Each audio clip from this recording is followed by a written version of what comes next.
Welcome back to NBA The Block Party, NBA Finals Edition. I am joined by the one and only King Wells. How's it going, dude? I'm doing well on this beautiful Friday, June 17th.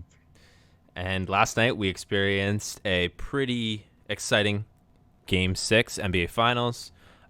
Congratulations to the Golden State Warriors, who collectively, this franchise team has won 4 titles now together. Pretty exciting stuff. Got a lot to dive into today in regards to the NBA Finals, but also some offseason stuff I want to touch on. There were a couple of trades that happened throughout the last few days, so we got a lot to get into. But I think without question, we got to give a head nod to the Golden State Warriors, who kind of went out there and after a slower first quarter, kind of picked up the pace and really sealed the deal to win that title. What was your thoughts on the game last night? Did you think after the first quarter Boston had it? Because that's kind of the way it was looking early on, but obviously Golden State prevailed. What's your thoughts on what you saw? Are you in agreement with the Finals MVP? I think last night for me, Steph really sealed the deal on that. But yeah, what's your thoughts on the series and specifically last night what you saw? I mean, last night was a great game. I think what happened was Boston came out really strong. Like I think everybody was expecting them to. I think most people probably had Boston winning that game, myself included. But yeah, Boston came out real strong. But Golden State, got to give them credit. They took that punch and they came back in the same quarter with the answer. And they just hold. It looks like they held Boston kind of at arm's length for the rest of the game, and just took it. I think the story of the series was Game 4. I think that was the turning point for the entire series. That's probably the best game I've ever seen Steph Curry play. And I give him even more credit considering it was in Boston. Their team's down 3-2, or sorry, 2-1 at that point. And that was a masterpiece. And I think from that point on, the Golden State Warriors really got their stride and realized that they're the ones with the experience and they're the ones that should be winning the series. And Boston, I think, just came up short, and I think they lost some confidence after that game, and I think it showed in a lot of ways. Who do you think? Who do you think this falls on Boston? Who does this kind of series fall on? Who do you think was the most underwhelming? I think the obvious choice would probably be Tatum, but I was pretty impressed with Jaylen Brown last night. And Marcus Smart seemed to be playing pretty good defense, but he kind of crumbled down the stretch a bit. I really was impressed with Time Lord, Al Horford. Those guys all showed up to me, but I think a lot of this kind of falls on Tatum. And I'm a huge Tatum guy. I'm a huge Tatum fan. So I kind of hold him to a super high level where after yesterday, I'm a little bit disappointed because I really wanted him to take over and be that Tatum we saw in round 2, round 3. But at the same time, I think it's not like I'm looking back on this Boston Celtics year saying this is a disappointment. I don't think anyone really kind of slated them in to be in the finals at the start of the year. I think with the way they started, brand new coach, obviously. And I think Emeka Udoka has proven that Ime Udoka has proven that he, just in a single year, that he's more than capable. And they got a lot of hate early on. A lot of people saying, and for the last few years, I mean, all we've heard is Jaylen Brown and Tatum need to be split up. But it seemed like at the start of the year, they just flew under the radar. No one really cared. Everyone kind of just counted them out. So to finish 6 games into an NBA Finals versus the Golden State Warriors, brand new coach, first year. I just think like you can't really be too disappointed with that. They're still young. They're still going to get better. But I think I definitely have to say that I wanted more from Tatum, especially last night. Are you in similar kind of thought process with Tatum's performance? Is it kind of just fair to say that it's a little bit underwhelming just because of how good he played in the first couple rounds, or is that do you think the blame kind of falls on him? Because I'm just looking around the board and I'm like, okay, well, I guess you could also look at Derek White. Didn't really show up like he did the first few games. Clay to me played pretty well. He wasn't necessarily like a game 6 Clay. that we're used to, but he still played pretty well on Golden State's side. I mean, so like guys showed up with pressure. I don't know, but I feel underwhelmed with Tatum. I'm going through every single player in this series, and I'm like, damn, that's the one that sticks out to me. Is I wanted more, but what's your thoughts on that? Like, do you think we should be disappointed with Tatum's performance this series and specifically last night? Yeah, I think there's no way around it. I think the entire finals was very underwhelming for Jason Tatum, and definitely disappointing. But the thing to keep in mind is it's disappointing because you expect big things from him, because it really did look like he was working himself into being that superstar, and I think he's still like for me I still think he's becoming the superstar. I just also believe that these are the kind of games that you have to lose in order to take the next step as well. I think it's part of the growth process, and I think it's natural. Definitely he should be disappointed with himself, 100%. But I would bet that he comes back real strong next year and is fighting to get like the scoring leader next year or something. Like I think next year he's gonna come back with a vengeance. And I think in a way maybe you kind of need this to happen sometimes when you're a young player and a young team. It's not just him. Right. It's not just him because like you mentioned it, Jaylen Brown had a really great series. He's really coming to his own as a scorer. Definitely. And for him to pick up the slack when Jason Tatum is like disappearing a little bit.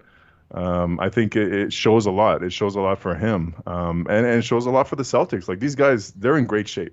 They're in really great shape. It's a really tough game to lose last night. That really hurts.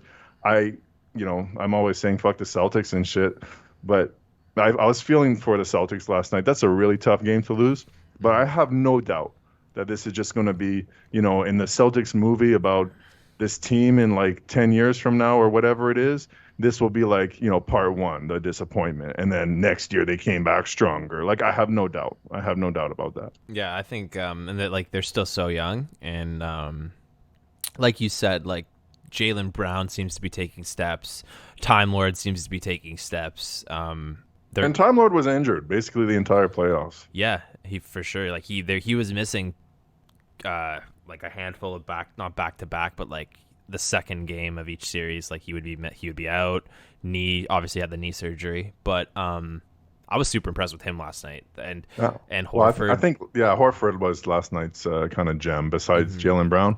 I think Time Lord though, like defensively, I'm just thinking because like he was blocking a ton of shots last night and he was playing hard on the defensive end, but like Horford stepped up on offense. Like I think was like a big one. Like I mean, just obviously started hitting the triples like midway through the second kind and the boards too. I mean, that's one of the things yeah. about the Celtics last night where they kind of crumbled, man. Like they're turning it over. Like they're looking. The Warriors have a problem with turnovers, but that's kind of nothing new. But for the Celtics to kind of turn it over the way they did last night, it was just a very sloppy game. And I'm pretty sure the Warriors beat them on the offensive glass, which, like at the start of the series, I couldn't imagine a game where that happened. So I think that's where Horford really stepped up last night. Well, let's talk about something kind of scary in regards to the Warriors, because this is what's scary in my eyes with them. So your core is intact, back together now with Klay Thompson back in the mix. You got Draymond Green, who looked like he was playing finals Statement basketball game for him last night. Yeah, very dominant game from Draymond. But my point that I'm trying to get to with this is that you have those three, right? That's your core.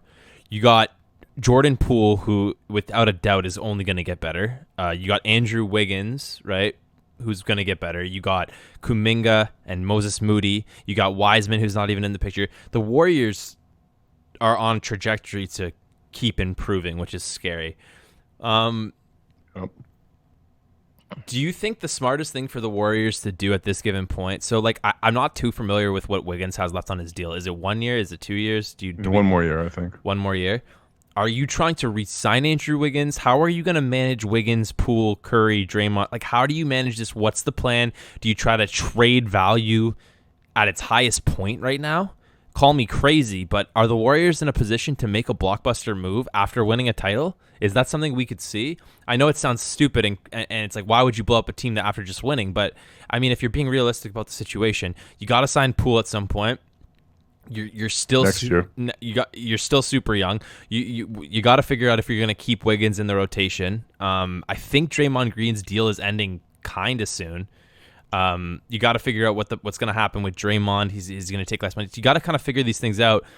Are they in position? And we also, like, I think this is kind of playing into my point that I'm trying to make, but the Warriors have seemed to be a team that are not afraid to make moves at the expense of staying relevant, staying winning. So, for instance, you know you're losing Durant, you trade him for D'Angelo Russell, which ultimately leads to acquiring Andrew Wiggins, right?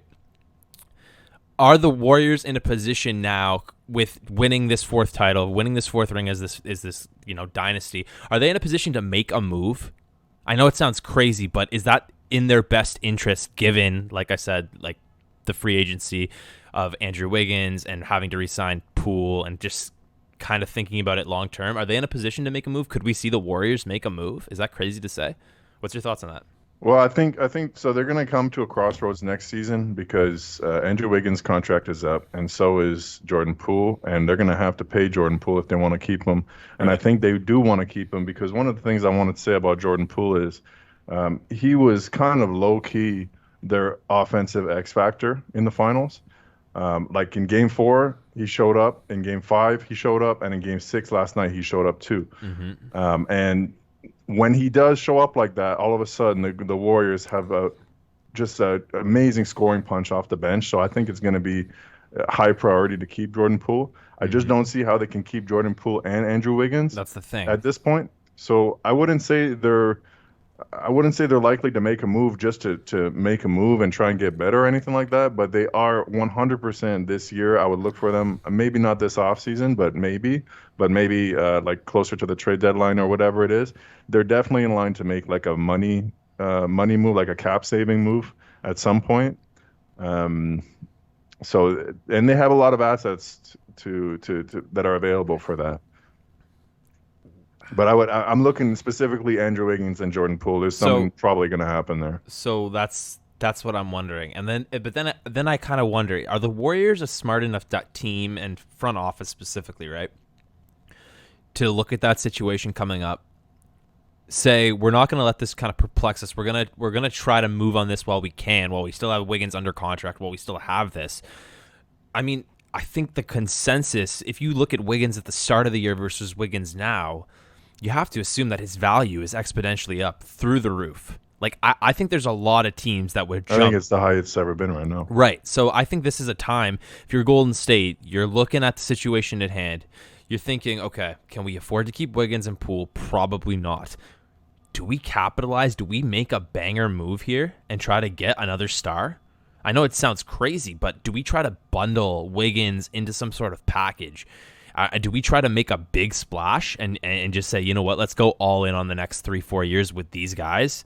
And you mean trade away Jordan Poole and Andrew Wiggins? Well, maybe not both. I think they'd probably want to keep Poole, but I'm just saying trade away maybe Wiggins and a young piece like a Wiseman, or Wiggins and to get a big piece, maybe a guy with like a 1 year or 2 years left on his deal kind of thing. There's a problem. The only problem with that is Jordan Poole is going to get paid. I think he's going to get like 20-25 mil. Right.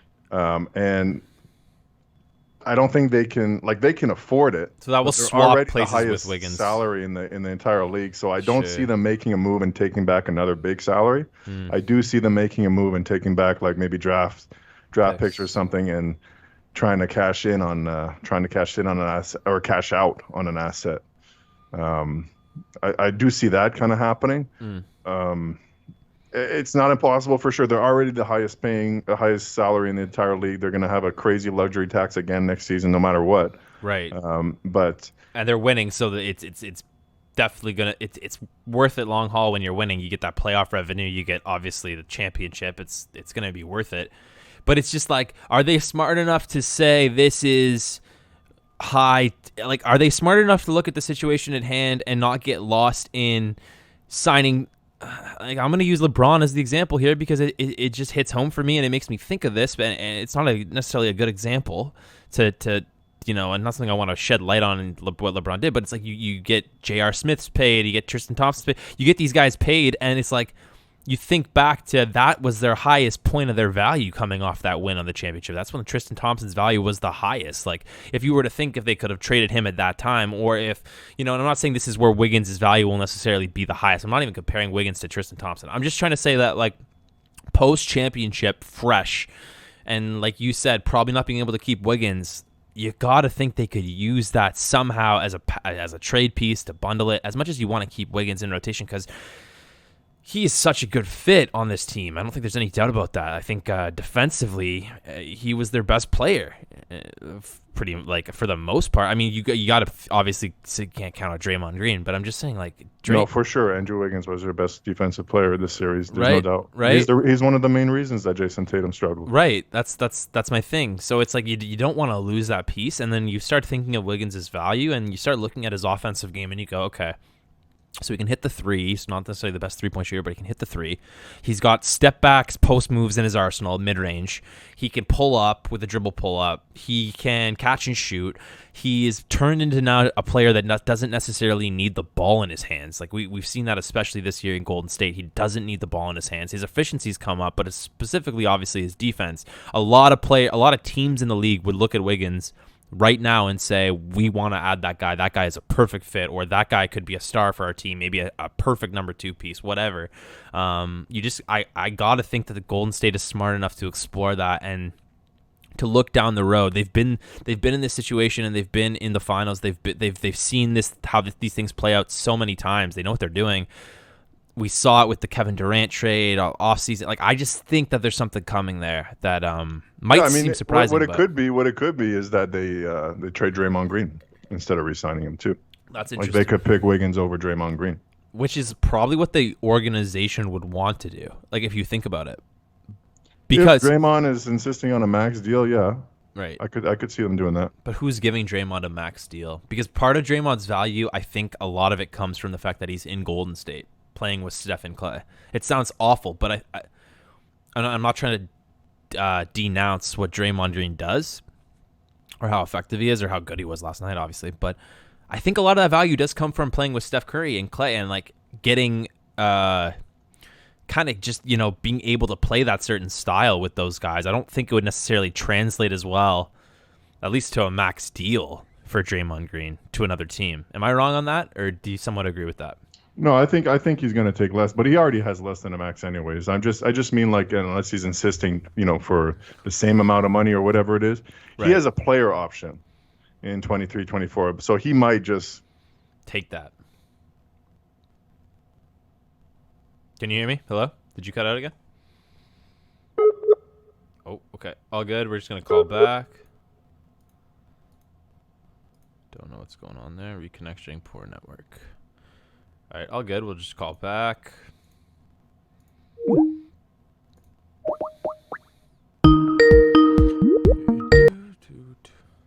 That was weird. All good. We just called all back. All good. Yeah. We'll keep it going. So anyway, I was just talking about Draymond. He option. may very well just keep his player option, and they don't really have a decision to make there unless they want to trade him. Right. I mean, this is what it comes down to. We talked about this a while back, but these supermax contracts, man, to me they kind of hamper teams sometimes. I mean, Steph Curry, I'm not saying he doesn't deserve a supermax. He deserves everything he's getting. Oh yeah, for sure. But he's going to be paid $50 million, and Klay Thompson's getting over 40. And I'm not saying they don't deserve it, but I'm just saying when you have a salary cap like this, it makes it so difficult. Mm-hmm. to keep rising players, right? And that's what the Warriors are coming to. Right. It was different at some point whether they want to pay the tax or not. That's what it is. It's not whether they think they're good or not. Sure. And it was different a few years ago when Steph was on that kind of mediocre deal, right? And you had all these guys who were drafted to your team, right? So like it was a much different situation when they were avoiding, and that's how they were able to get Kevin Durant, right? No. They were able to get Kevin Durant because the cap hike. Well, it was partly that summer that everybody signed somebody that summer. No, but it was partly that. But I saw a thing where they were talking. I think it was Draymond Green's podcast, and big reason was because Steph was making less money too. Like that was part of it. Like he wasn't on a max. It was like the combination of that with the hike. You're right. Like the hike was a big part of it. Like it all happened at the kind of the right time for them. That's crazy. That made getting Durant possible. But like, yeah, it's crazy to think that was possible in a sense, right? But like, I mean, I just don't. Yeah, I don't know. I think they should eliminate the luxury tax. Yeah, you think so? Yeah, I think it doesn't do what it's meant to do. Like it has a different purpose now that it's. No, it has the same purpose, but it doesn't end up doing the objective. Like the whole objective to it is that big market teams can't just turn into the New York Yankees of baseball. Right. That's the idea of it. And on paper, it makes sense. But what it also does is when you have a small market team that has a star, they want to hold on to it, so they have to give the star the supermax. But then the supermax takes up so much of the salary cap that they're stuck unless they want to pay the luxury tax, which a small market team will never want to do.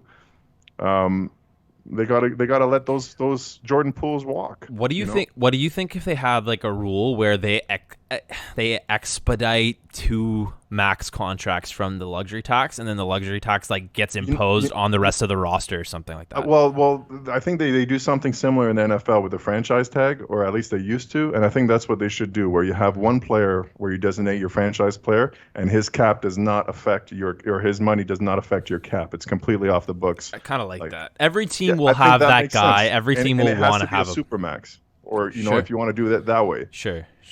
Yeah, sure. I like it because there's always going to be, and like you can go now. The NBA is so deep, and like we'll get into the NBA draft coming up on the 23rd, but the talent's pouring in here, and there's going to be guys that are going to get paid, want to get paid. There's tons of talent pouring in. You can go to Detroit Pistons and say, well, they'd be pretty confident probably making Cade that guy for them going forward. Like even teams that are totally out of the mix here in terms of playoff hunt, there's going to be. Like if you could allocate, like I agree, like a star franchise player, a supermax deal out of the luxury tax, out of like affecting how you build your team, because then it also comes down to like time frame of when the deal was signed that affects how good a team can ultimately be, right? Like how and they should be able to change it every year. The deals, you mean, or no, whoever has the franchise tag. Oh, I see what you're saying. Cool. So you could so like whatever benefits Detroit you Pistons, too. I wouldn't put Cade Cunningham. I put it on Jeremy Grant because he's their biggest contract. Right, and then when you re-sign Cade, you could boom flip it. Cool. Well, I mean, interesting. I'm sure we'll have more to talk about in terms of the Warriors going forward, Celtics going forward. I got one thing to say about the Warriors and their free agency and all that. Yeah, sure. I'm predicting that Otto Porter is going to be a mega valued free agent this offseason. I'm not saying he's going to get a max contract, but I think 29 other teams in the league, or whatever teams have cap space, they're going to be rushing to sign this guy. He's going to make some money this offseason. And unfortunately, I don't think it's going to be with Golden State. What about, do you think they could lose Gary Payton as well? I'm pretty sure he's a free agent. Yeah, basically. Oh, well, this is basically everybody they don't have bird rights to. Was there anyone else big in their rotation that maybe Bielitz? I'm assuming they'll make space for Wiseman next season. They'll try to. Well, he's on the books. Right. They got him next year. But I'm just saying, like in terms of rotation, like to think if they lose a piece like that, I think he'll slot in. I think you were bang on when you said that they're going to be better next year. Yeah, that's what's scary. Especially even losing Otto Porter, I think they'll be better. Just slot Kuminga in where Porter plays in those 20 minutes. I think he'll be fine. I think he's going to only get better. More than fine. Yeah. Slot Wiseman in to where Looney plays. If you lose Looney, I don't think they'll lose Looney, but Looney's a good question because they do have his bird rights, but he is going to be a free agent. Interesting. And he was big for them. They needed him. Big rebounder, big shot blocker. Yeah, I mean, it's going to be interesting to see how they adjust. I think. Well, I mean, there's been some rumors around the league, a few things, trade stuff, draft stuff. I think we'll have a pretty exciting draft period. I think there's going to be some stuff going on at draft time that would be. I mean, for instance, what if we see Wiggins get dealt on? Do you think that's possible for a crazy draft pick? If Golden's anything's possible. How do you feel moving into, before we get into the NBA draft? How do you feel about moving into just talking about the trade that happened with let's talk about Dallas and Houston, because I think it's kind of a interesting one. I got it pulled up here. So if you're cool with that, before we get into the Christian Wood trade, I just wanted to. There was a trade 2 days before. It was a smaller trade, but OKC, JaMychal Green, first round pick to Denver, I guess. Thunder got JaMychal Green in a first round pick, and Denver got the number 30 pick. Right. So a future pick for the Denver getting the number 30 pick, basically, and 2 future seconds. So it wasn't like too crazy. But then we go to June 15th, where Dallas received Christian Wood, traded away Boban, traded away Marquise Chris, Trey Burke, Sterling Brown, and the number 26 pick. So that's the asset. That's the main piece of that. So basically, Christian Wood. I don't think any of those players will stay. Maybe Boban, but I don't think any of those players are sticking around in Houston. Yeah, so basically 26 pick for Christian Wood. Let's be real. Yeah. Thoughts on it for Dallas? Crazy. Yeah, great for Dallas. I mean, without a doubt, right? I think that's a home run. That's the perfect no brainer. Perfect piece. Slots right into like exactly the same role as like a Kleber. Well, remember we were talking about it, and I'm like, what would be nice for Dallas to have is like a 6'10" OG Anunoby. I'm not saying that's what Christian Wood is, but that's pretty kind of close. Yeah. I think it's a good fit. I think it's a perfect fit. I love it. I think it's what they needed to do. I think it's a really good response after trading away Porzingis, right? Like, you trade away your big, you get Dinwiddie back, who clearly was a good fit. I think that was a great move for both teams. Oh, and I think they're going to get value out of Bertans. Like, now you can theoretically have Wood and Bertans at your front line. I'm not sure how defensive that is. That's my only thing. I'm not talking about defense. I'm talking about blitzing pick and pop the way that Luka likes to play. Right. You can surround him with shooters. Mm-hmm. Hardaway's coming back. Finney Smith, like they're and you could be primed starting to look really good. And you could be primed to make a big move too. Like, who knows? Like, you could always, like, in free agency. Like, I don't know when Hardaway's contract's done, but I'm pretty sure that's a big chunk of money. And well, the nice thing about Hardaway's deal is it goes down every year. Oh, really? Yeah. So it's at the end of it, I think he's only making like 17 million or something. Like, it's not too bad. It's kind of a nice deal that way. Interesting. Well, I think it's a good move for Dallas. I think Houston is like over Christian Wood, clearly. I think they want to develop Şengün. I think that's their plan. I think. Well, they're also going to get Paolo probably. Oh, true. Which is, I guess they're just making room. Yeah, they're making room, and he's like a pretty big small forward, like 6'9", 6'10", I think. So it's like he can probably play some power forward Blake style. Is kind of the comparison I've heard. So yeah, I mean, it makes sense. Their third pick, right? Like they're probably just making room for him, Şengün. Why not develop that? Wood isn't really in their time frame. He's still relatively young, but he's not quite in their time frame of being super duper young, right? Yeah, I think it makes sense for both teams. And 26th pick, you could get something. You could definitely get an asset that's valuable. Someone young, take a risk, maybe go for a home run strike. Why not? I think it's good for both teams. I think Houston probably sold themselves a little short on Christian Wood. I think they probably could have got a little bit more. I think they could have, but I've been thinking about this, and I think the reason they didn't, and it seems underwhelming, is because I think they really wanted. First of all, I think they wanted to make a move. They wanted to move him. Number one, but I think number two is they didn't want to take any salary back going forward. So that's why all those guys that are in that trade. That's what I'm saying. I doubt any of them are staying in Houston. Sure. And that's why, like, for example, I think when we were texting about it, I was like, why didn't the Lakers get involved in this? And it's probably because they don't want, like, Taylor Horton Tucker, let's just say, right. That's salary going forward, and they don't want any. Sure. So that's why. Makes sense. It makes me excited. I'm excited Dallas got a piece like that. I think it's a really good time frame for both. I think it's really good for Christian Wood. I think it's really good. Would have been nice to see him with them in these playoffs, but yeah. We'll get a nice. It'll be a good re-up next year for sure. All right. What's your prediction on big moves coming forward before we get into the draft? Like, obviously this could be including draft day, but do you got any predictions on teams that are on the prowl to make a move? Like, I didn't see this one coming, but I like it. Is there anything else you see coming in the next few days, weeks, time frame of maybe before the draft? Obviously, moves have started to be made. I didn't even know that moves could be made like this. Like, are these? I don't know if these have been processed or these are just agreements. They're agreements. They can't actually go through until draft night because of the Stepien rule. That's what I thought. Dallas trade. Sure, that's what I thought. So yeah, I mean, we'll probably it'll be one of those where Houston will pick, or sorry, Dallas will pick at 26, but everybody knows he's It's going to going to Houston, sure. and they'll probably announce it in the draft. Sure. And could we possibly see another big draft day move from a few teams? Those are always exciting draft day announcements, right? Is any predictions on a big splash, or maybe not even a team, but a player that you could see on the move? Yeah, I mean, as far as at the draft, I'm not sure, but I am hearing a lot of stuff about DeAndre Ayton signing trades, and I think So interesting. there's probably something that's going to happen there. If I Yeah. had to bet, I would say there's something that's going to happen there.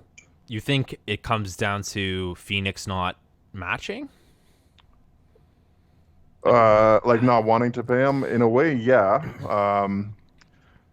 But like I Is don't that know. how this The plays? rumor that I'm hearing is one of them is anyways is Atlanta is very interested. So Heard you got to this. think Chris Capella is involved in that, or Clint Capella is involved in that, Yeah. and maybe Phoenix is saying, well, he's probably getting paid less than, or Capella's probably going to be once Aiden gets paid. Make less Capella's than Ayton. contract will probably be less, Yeah. so they save a little bit there. Same Shorter s- contract. Same kind of player build, same kind of Well, position, slot in. maybe a little bit more effective for what they need, playing off Devin Booker and Chris Paul. So that Sure. might be what they're thinking there. Sure. A little bit more of like a stay in your role kind of guy. Sure. And I see- think that would make sense. I still think that, I mean, Atlanta should probably be throwing a couple picks in there, just considering Aiden's age and potential. But I could see it. Is it crazy to think? I mean, I think Clint Capella is the obvious one, right? But is it crazy to think that they would want John Collins in that instead? I know it does. Like I was just thinking if they maybe say, well, why would we give up Ayton? I mean, it's not crazy. Capella. It's not crazy. I think Capella, though, to what you said, I think you made a really good point. He gets to stay in his role a little bit more. He's not really going to be asked to. They won't have those kind of, the stories we've been hearing all year about Aiden maybe not being happy, wanted to do more, whatever it is. Right, They right. won't have those with Capella. Capella can just do his thing, kind of, right? Yeah. It's interesting. I think it makes sense It's for both teams, interesting, and I think yeah. Aiden to the Hawks makes a lot of sense too, in the sense that he fits their time frame. He fits with Trae Young and the growth behind that. I mean, it was the same draft class, was it not? They're in the same draft class, I believe. Aiden Collins? No, Aiden and Trae Young. Oh yeah, Trae Young, yeah, for sure. Yeah, so they're right on. They're going to be right on cue in terms of right at yeah, time. 1-5, I think. Right. So, yeah, I mean, I think it makes sense. I like the idea of Aiden and Trae Young together, developing together. That seems like a good fit. I could see Aiden in Atlanta. I think I like it. I like it a lot. Yeah, and then you throw in DeAndre, what's his name? Hunter. DeAndre Hunter. Yep. Yeah, that's a nice. You Jalen got- Johnson last year. I mean, I like it too. You got Hunter and Mikal Bridges on the wing in Phoenix, right? Or like, Yeah. are you saying like? Oh, sorry, did you mean like? Is that what you meant? Like including No, Hunter I'm in the just trade? saying, players I like in there. Oh, okay, cool. Because I thought you meant like they would include Hunter in the trade, and I was like, if I'm Phoenix, and I would love that.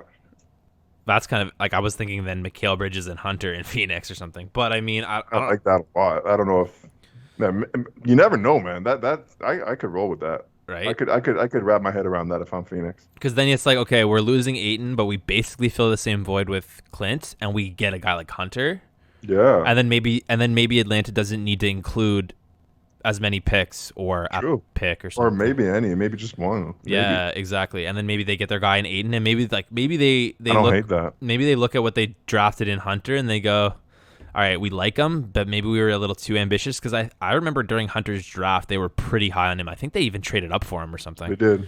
So maybe they look at that and go, I mean, we got young guys that play this wing kind of like, I mean, like I'm not saying Herter is defensively Hunter, but I'm just saying like you got guys like Herter, you got Collins, you got who am I missing on Atlanta? Bogdanovich.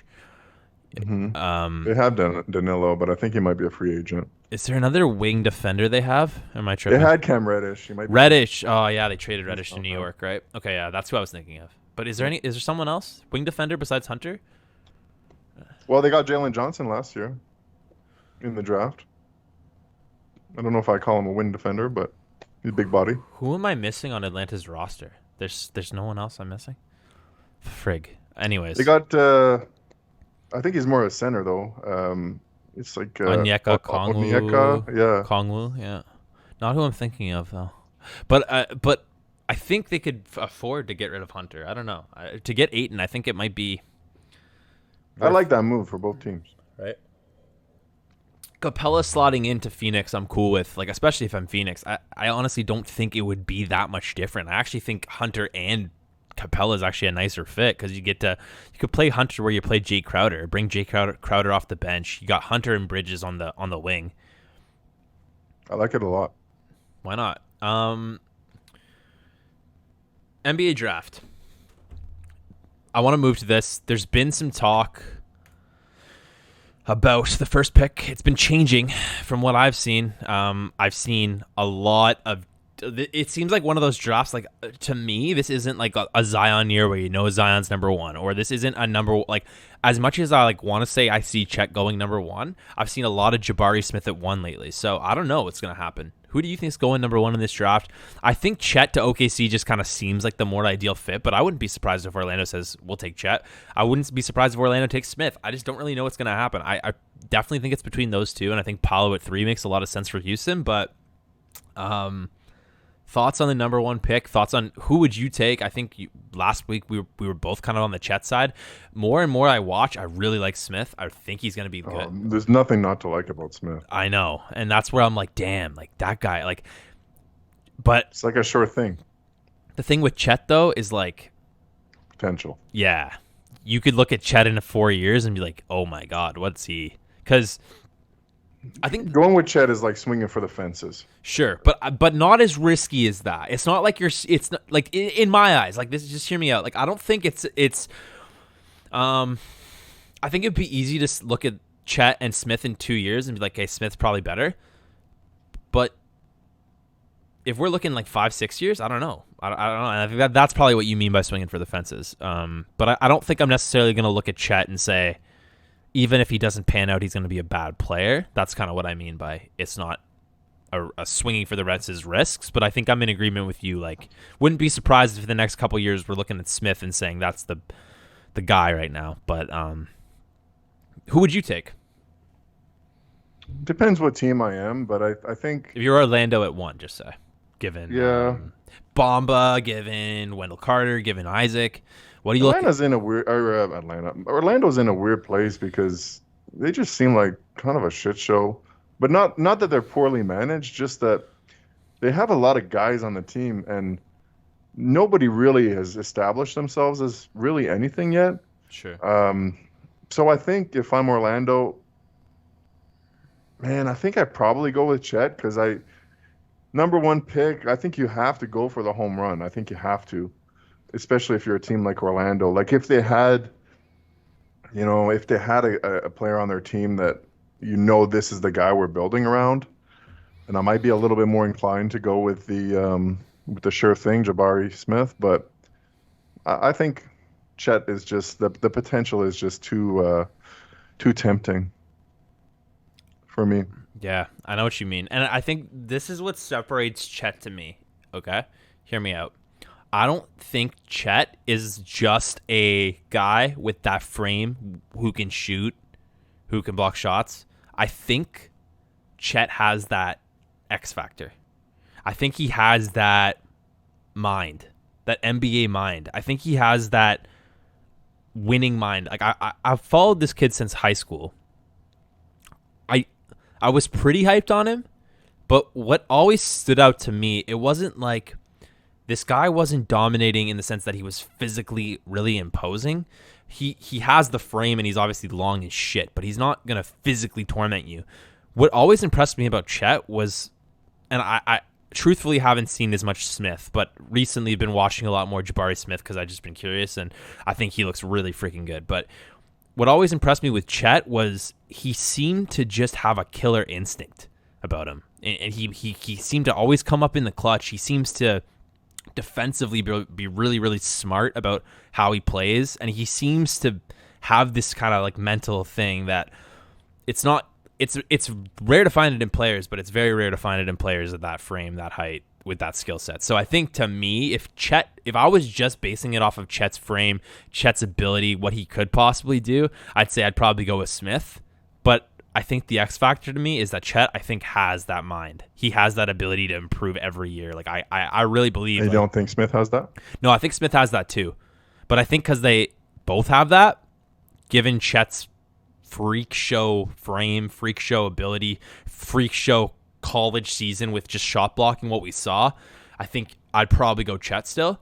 But I'm kind of honestly like probably would be happier sitting at 2 if I'm OKC because it's way less pressure. Like we talked about this last week, but OKC I don't think really cares who they get at that position. I think they're just happy to be picking at 2 because I think you can't really go wrong with either of them, honestly.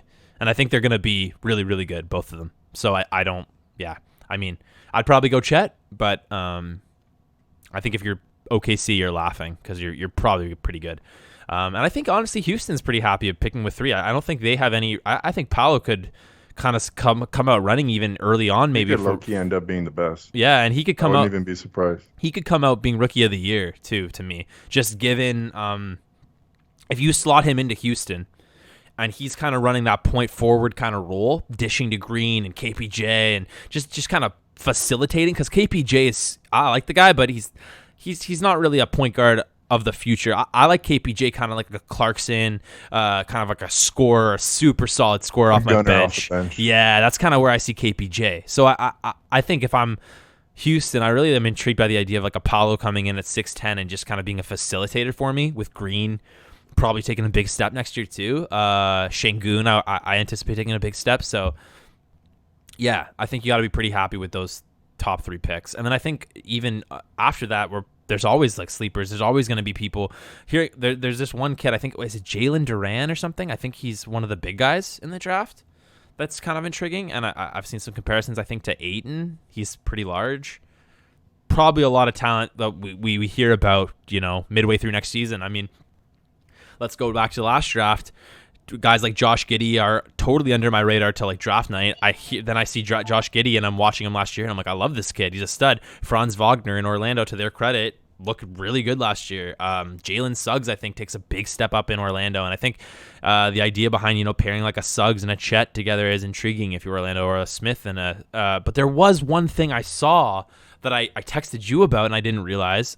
I think it was Chet and Suggs were teammates in high school, which I didn't realize, which I think is cool, because I think that kind of makes it easier to pick Chet there if you know that you got Suggs kind of waiting and they're friends. They played high school together. So, and I think both went to Gonzaga too, right? So, yeah, I think that kind of makes it a little bit easier for Orlando to pick Chet there, in my opinion. Not that it has anything to really do with anything, but I think it kind of does at the same time. You know what I mean? I hear you. I have a weird feeling that Chet's going to end up in OKC. Yeah. But I can just picture it more, but that's really the only reason. Mm-hmm. But I think whoever they pick, even if Paolo went number 1, like I don't think that would necessarily be like a huge mistake. Like maybe, you never know for sure. But Mm-hmm. I think it's a pretty strong draft, and I do think that like in the lottery top 15, there's going to be a lot of like a handful of good, solid players. You know what I mean? Mm-hmm. For sure. I wouldn't doubt it. And I think, I heard the Raptors assistant GM say this, but past like top 15, I think it's kind of it's a bit of like a crapshoot, right? But I think that's exciting because it means you could find a really good talent deep in the draft too. So yeah, I think so. I'm pretty excited to see the Raptors end up picking. I still haven't like done a whole bunch of research into it or who I want, but I think that's because at the Raptors at the 33rd pick, I could see them going with somebody that's expected, but I could also see them just kind of reaching off the board too and just doing something a little crazy. So I'm not gonna get my heart set, on somebody at this point. This is where we could end up drafting a guy like a Siakam, right? Like you never know, a Freddie VanVleet, like 27 Siakam. Yeah, there you go. So It's definitely interesting. Oh, I do have one that I like though. In the top 10, or I think he's projected top 10. But he's Canadian. I'm pretty sure Benedict Matherson, Mathurin or something like Mathurin or that. something. I like him I heard that he was on Portland's radar at 7. at 7. Yeah, I think. Yeah. So that's kind of interesting, and I think he's climbing. I don't think he was in the top 10 a few weeks ago, but I think he's climbing slowly. Yeah, he's the kind of player I like. So yeah, that could be interesting. I'm excited for the draft. I'm excited to see how these rookies do. I'm excited Is to it see next week? Yeah, it's in 6 days. Oh, right on. So yeah, less than a week. But should be exciting. Probably a lot to talk about. We'll have obviously perfect time frame for an NBA post draft episode next week. We'll have a lot to talk about. Hopefully there'll be some draft moves. There'll be some trades, some big kind of storylines to talk about. Obviously this kind of episode was more like slated towards Golden State in the finals, but next week we get into off season and trades and draft, big draft day moves. Hopefully, I'm anticipating a few. So yeah, a lot to talk about. Is there anything you wanted to touch on today that we missed? Anything that we didn't touch on before we cut? I kind of figured we would obviously talk about the draft, but probably focus on that next week, where it will be probably all draft, right? So just kind of wanted to glaze over it, but kind of save it for next week. But yeah, anything you want to sorry, anything you want to touch on before we wrap today? Is there anything? Yeah, I would. I think, you know what? Just because we've talked about it a couple times, and it seems like it always ends up being the case, weirdly. But like, let's talk about Steph Curry again, because somehow the guy has 4 titles now, and I'm realizing more and more, like me included here, but he somehow never, in my opinion, never really got his due.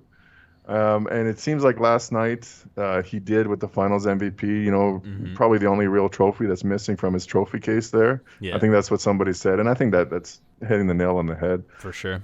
But I just want to say, like, obviously a great series. He definitely deserves to get the Finals MVP. But that game 4 was a masterpiece. Like, I can't say it enough. Yeah. Just as a fan watching that game, it was such a fun game to watch. But what a performance! And you know, I'm still not ready to bring him into any type of GOAT conversation or anything like that. But he opened the door a bit. I don't want him to. I'm not like, he is one of the greats playing right now. Yep. And there's absolutely no doubt about it. And I just want to give him his due, because that was just a phenomenal performance. He put them on their back. Yep. On his back, sorry.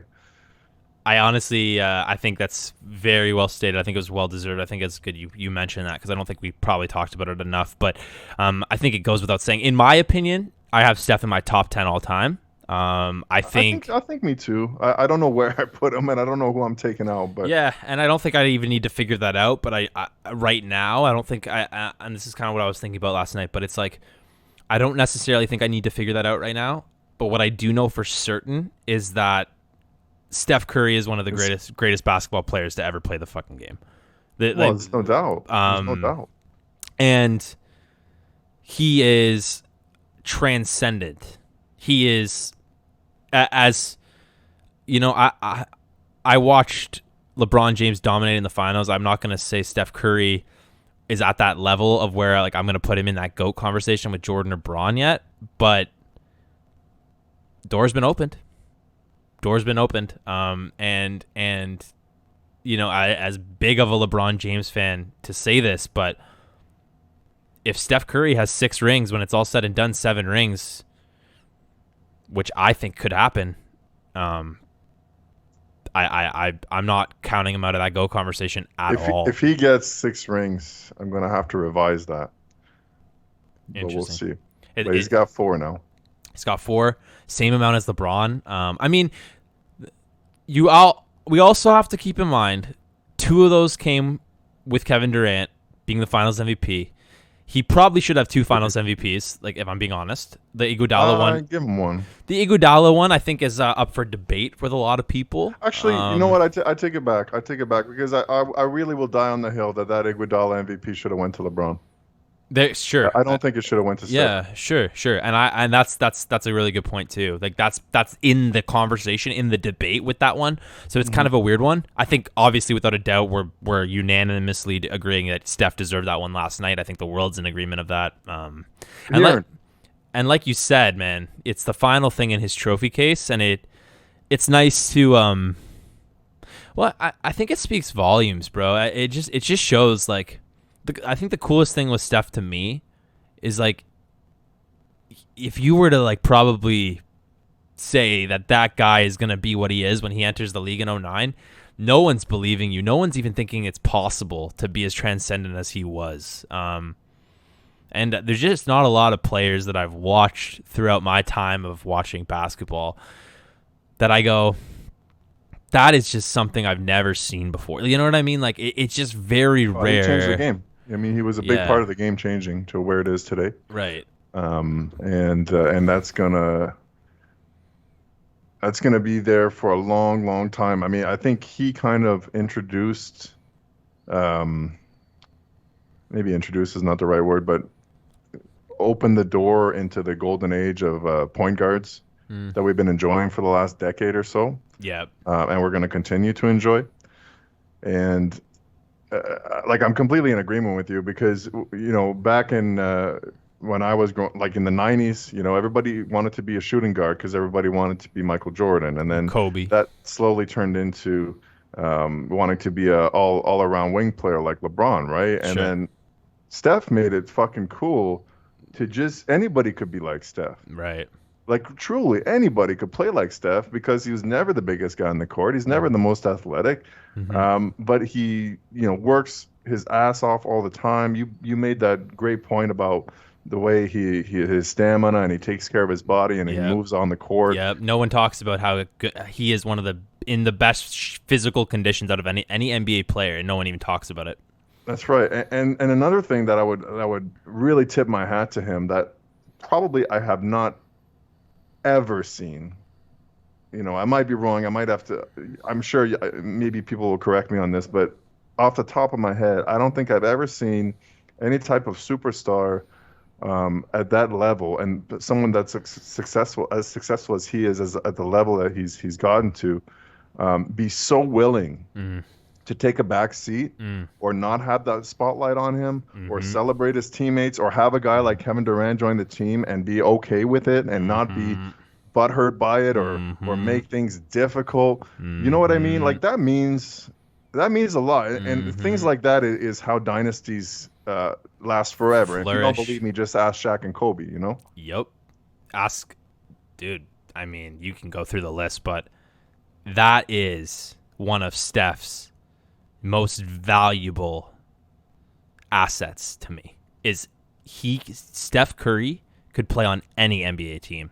Any superstar player could play with Steph Curry, any era, any time, because anybody would want to. Anyone would want to, and it's like you said, I've never seen a player that is so confident and so sure of how great he is, but so humble, bro. I mean, the only guy that comes to mind for me really is like a Giannis, but I don't know. Okay, no, I can. You know what I'm saying? I can see what you're saying there. Yeah, but like, it's like it's this like maturity level of knowing you're so great but staying humble, and like you said, man, who wouldn't want to play with this guy? And it's beautiful. You see it when he wins Finals MVP last night, how happy everyone is for him. You know what I mean? Of course. It's like because they know, man, everyone knows Steph's sacrifice to be there. There was a point where Steph wasn't even like the third highest paid player on the team or something, right? So like Steph's done his thing. Steph's paid his due. Steph is without a doubt one of the best leaders in NBA history. Yeah, come on, bro. You said it perfectly.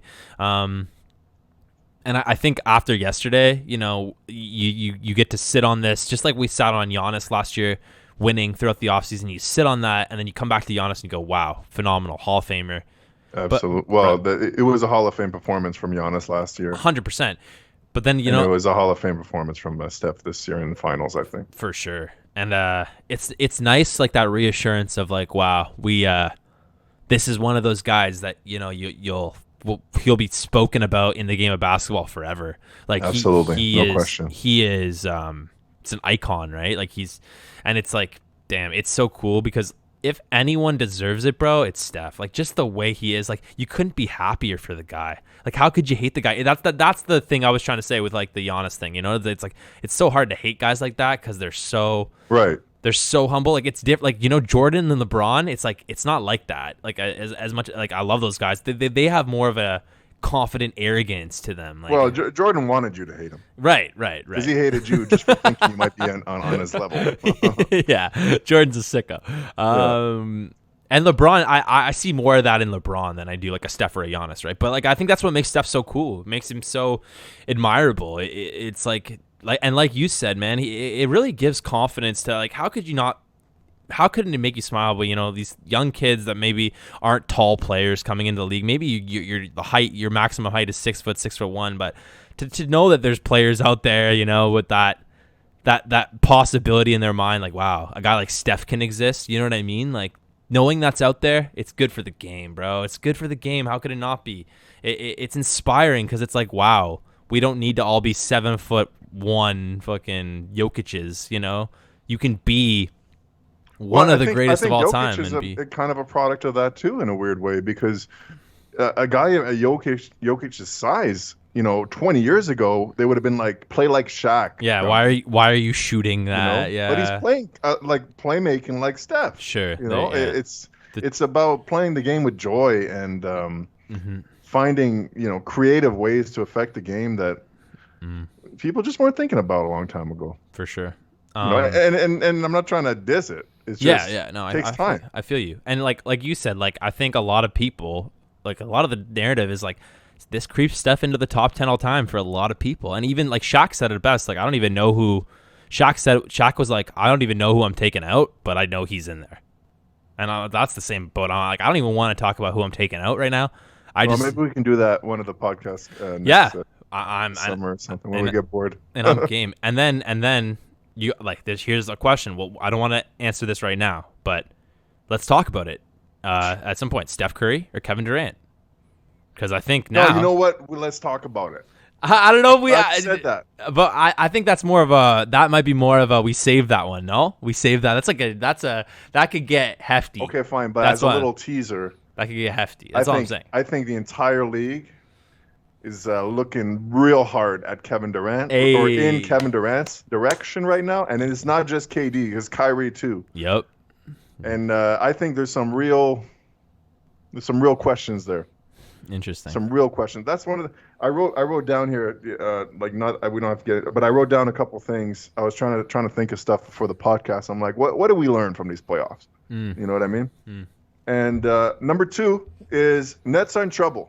Oh, that's tough. Because I think again, I won't jump into it too hard, but I will say that I think the way that you were asking me, about this, does this affect winning the ring? Does it affect Steph's legacy and all that? I think those questions are like times a million right now for Kevin Durant to get a ring. Oh, yeah. Well, I mean, you got to think like Kevin Durant's looking at this like, shit.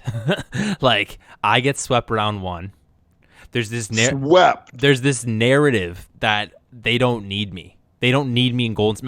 Remember when he's missing time and the whole narrative is like, oh, look at Golden State. They're undefeated. They don't have KD in there. And there's this whole narrative. And everyone's like, of course Kevin Durant makes the Warriors better. And of course he did, right? But you got to think now, like, if you're Steph Curry and you get that Finals MVP last night and you come back after losing Kevin Durant to an Achilles injury and Klay Thompson to an ACL and then an Achilles injury, and you endure that, and you come back and you win Finals MVP, you get back to the Finals with that core, that Draymond, Steph, that 4 rings, and they're sitting there on that stage, they're holding up that 4 rings. It's a real dynasty, man. It's a real dynasty. You got to think that's not fun for KD to look at that. KD, bro, could have been on Golden State right now as we speak.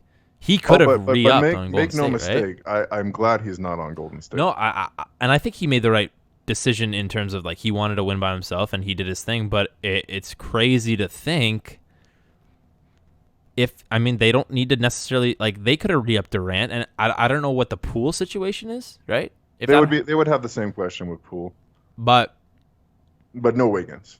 They'd have no Wiggins. No Wiggins, but I mean, are they losing that series if you insert Kevin Durant instead of Wiggins? I don't think so, right? Like, you mean like this last series? yeah, I mean, you take Wiggins out of that series. I mean, as great as he was, I think they're winning it for right, sure. Right. So it's interesting to think that Kevin Durant kind of cut that short. Could have stayed. I don't think the Warriors wouldn't have given him the max deal. But I think this debate, the Kevin Durant Curry thing, I think this opens a whole new door to that. And I think this narrative now, it's interesting on LeBron's side because I think this narrative with Steph and KD, it's funny how it goes full circle, but now it's like this is going to be a comparison how people make this, and I think LeBron is in an interesting position. I think LeBron's legacy is established, and I think it's similar to I think it's similar to like a Kawhi or like even KD for that matter, really. But I think in what way? Well, I think those two now have. I think those two because like those two. I think Kawhi needs to win one too. Well, I think Kawhi comes back next year, right? And I think I think I'm gonna bet on the Clippers winning the title next year. Well, here's the thing, right? This is what's interesting now.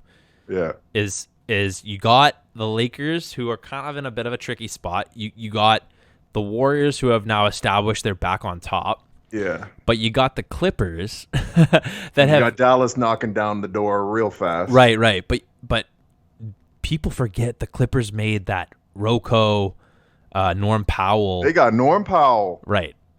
And we haven't even seen that team with Paul George and Kawhi back in rotate. Like, yeah, it's going to be fun to explore that next year. We can talk about that, for what it is. But, I mean, so much to talk about. But I think the KD Curry thing as just kind of, I think it's like, I'm going to go to a Star Wars quip here. But in Attack of the Clones when it's like, oh, the war is over, and then at the end of the movie, and then Yoda goes like, oh no, like the war is just beginning. Like that's how I feel about this KD Curry thing going forward. Next season, I think we're gonna see that. I wouldn't even be surprised if we kind of creates a bit of beef with Durant and the Warriors going forward after this. Well, I hope so. I love angry Kevin Durant. I love him. I love it. He should be angry all the fucking time. Like it's like Kevin Garnett. You know what I mean? Like if Kevin Garnett was on the court smiling at you, there's something wrong. Something wrong. But when Kevin Durant is staring back at you, just wanting to rip your heart out, oh man, bad boy. I want to see it. And I have some predictions on what I think happens in free agency and off season with Brooklyn, and what we still got to remember. Ben Simmons is in that rotation hopefully next year. Part of that.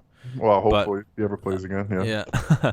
But let's save this because I don't want to open a new black hole here when we're right kind of at the end of the segment. So I want to save this for next week. But this will give us a good talking point. Maybe we open next week with a Curry.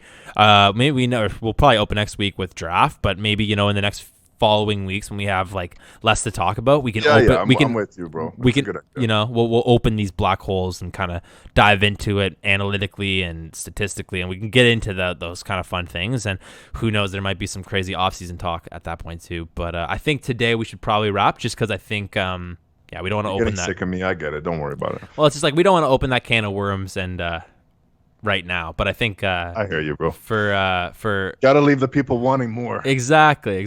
We can't indulge into that right now. But just a little preview of what's to come, hopefully in the off-season talks. But yeah, man, we'll cut it there. Next week we got NBA draft. We are gonna have hopefully some big moves, and maybe some trades on draft day. Who knows? I think if I'm looking at calendar here, what are we? So the 23rd will be the Thursday, meaning the 24th Friday will be the day after the draft. So perfect timing. We'll have a lot to talk about. And I'll catch you here next week on the Block Party NBA Draft Edition. It's the Block Party, baby. Peace out, guys. See you next week.